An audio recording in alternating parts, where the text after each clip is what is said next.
Shalom, paracha de Behar Bechokotai, première montée, un enseignement de la Shemitah.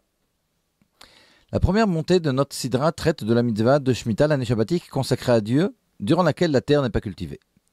Or, une question se pose quant à l'ordre des versets.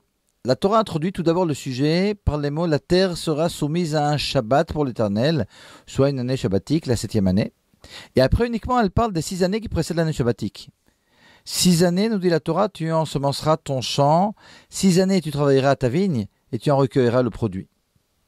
L'ordre aurait apparemment dû être inversé, la Torah aurait dû parler tout d'abord des 6 années de travail, et puis après uniquement de l'année shabbatique, la Shemitah, l'année de repos. Un enseignement important se cache ici. La vie ne se divise pas en deux parties, l'une profane, les 7 années de travail, les 7 jours de la semaine, etc., et l'une sacrée, la 7e année, le 7e jour de la semaine, le Shabbat, ainsi que l'étude de la Torah, la prière et les mitzvot. Non, ces deux domaines ne sont pas séparés l'un de l'autre. Le but est de sanctifier le profane, mais pour cela, le but doit être clair. Veshavta haaretz, Shabbat Lachem, c'est par ça que commence la Torah, la terre sera soumise à un Shabbat.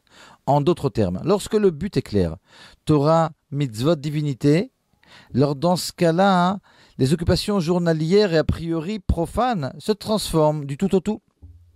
Elles deviennent l'aboutissement de la sainteté.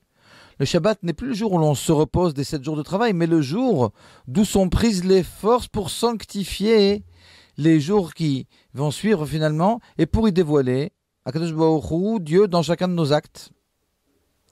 Or, changer le profane en le remplissant de spiritualité n'est autre que le schéma de la Géoula, la rédemption très prochaine.